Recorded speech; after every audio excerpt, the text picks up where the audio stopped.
Selamat datang di channel Educamp Ganesha. Sebelum kita mulai, biasakan kita berdoa terlebih dahulu dan meminta file kepada admin agar pembelajaran lebih terstruktur. Oke, kita langsung saja ke teori SBMPTN Geografi di bab peta. Yang pertama ada, apa itu peta? Jadi, peta itu berasal dari bahasa Yunani, yaitu mapa, yang kemudian disebut map. Kata mapa berarti taplak meja. Berdasarkan kata mapa, peta dapat diartikan sebagai lembaran yang berisi tentang gambar sebagian atau seluruh permukaan bumi. Lalu, apa ya fungsi peta? Fungsi peta terdiri dari beberapa.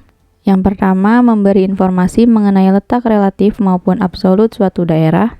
Yang kedua, kondisi fisik, non-fisik suatu daerah. Yang ketiga, memperhatikan ukuran dengan peta, sehingga dapat diukur luas wilayah. Lalu menyajikan data tentang potensi suatu daerah sebagai alat bantu dalam hal penelitian lapangan, operasi militer, dan memperlihatkan bentuk permukaan bumi atau ketampakan geografi. Lalu ada tujuan pembuatan peta. Yang pertama, untuk menyimpan data yang ada di permukaan bumi. Kedua, membantu suatu pekerjaan, misalnya membuat jalan, saluran irigasi, dan navigasi. Yang ketiga, untuk membantu dan pembuatan suatu desain wilayah. Yang keempat, menganalisis data spasial seperti perhitungan volume. Yang kelima, memberikan informasi tentang ruang yang bersifat alami. Dan yang keenam, memperlihatkan bentuk permukaan bumi atau ketampakan geografi. Selanjutnya ada komponen peta. Yang pertama ada judul peta. Untuk judul peta ini mencerminkan isi dan tipe yang dituangkan pada peta. Biasanya komponen ini terletak di bagian tengah atas peta agar lebih mudah dilihat. Yang kedua ada legenda. Legenda ini berguna untuk memberikan keterangan tentang simbol-simbol yang ada dalam peta agar lebih mudah dipahami. Umumnya kolom legenda ini ditempatkan di sebelah kiri atau di sebelah kanan bawah peta. Yang ketiga ada mata angin. Mata angin ini digunakan sebagai petunjuk arah atau orientasi peta. Mata angin juga dapat digambarkan dengan beragam bentuk seperti 4 arah pokok, 8 sudut anak panah, hingga 1 arah atau utara. Yang keempat ada garis astronomi. Garis astronomi itu adalah garis lintang dan garis bujur untuk menentukan letak dan lokasi pada peta. Garis ini berfungsi untuk memudahkan pembaca dalam menentukan posisi suatu lokasi di permukaan bumi. Yang kelima ada sumber peta dan tahun pembuatan peta. Sumber peta ini berkaitan dengan data-data yang disajikan agar dapat dipertanggungjawabkan kebenarannya. Yang keenam ada skala peta, yaitu angka yang menunjukkan perbandingan antara jarak di peta dan jarak sebenarnya di permukaan bumi. Skala peta ini bertujuan untuk menunjukkan ukuran sebenarnya dari objek yang ditampilkan pada peta. Yang ketujuh ada inset peta. Inset peta ini pada umumnya berskala kecil dan berfungsi sebagai petunjuk lokasi.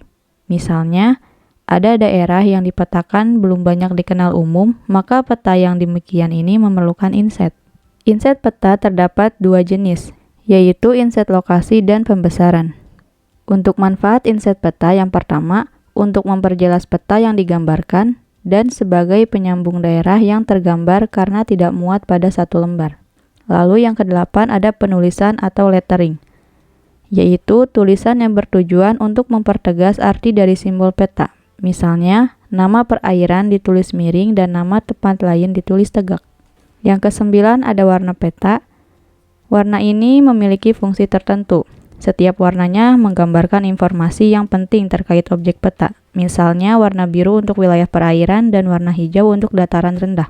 Yang ke-10 ada indeks peta. Indeks peta ini untuk menentukan lokasi daerah yang tergambar terhadap daerah sekitarnya. Dan yang terakhir ada garis peta, yaitu garis yang membatasi wilayah tergambar pada peta. Selanjutnya adalah jenis-jenis peta.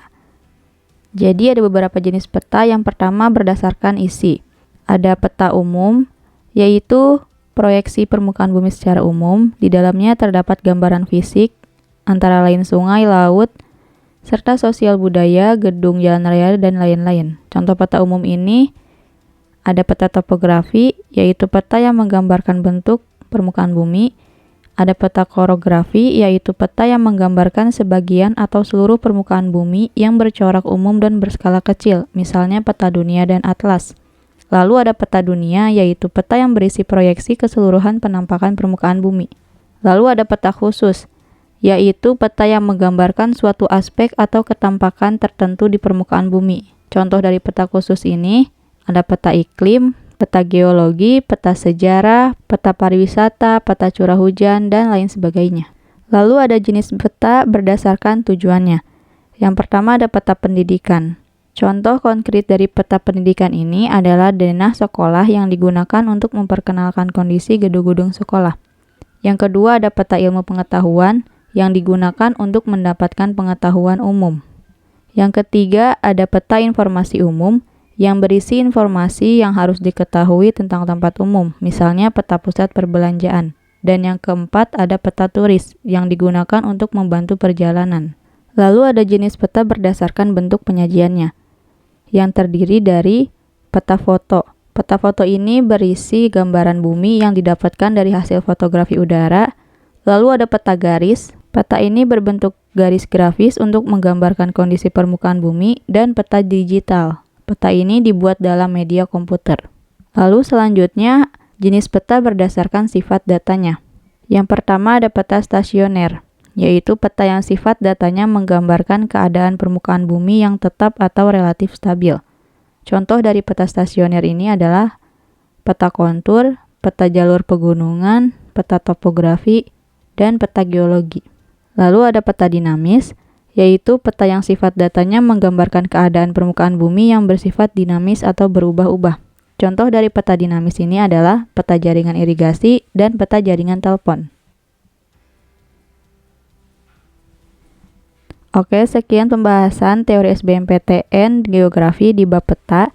Jangan lupa subscribe, komen, dan like. Jika video ini bermanfaat, teman-teman share sebanyak-banyaknya ya. Sampai jumpa di video selanjutnya.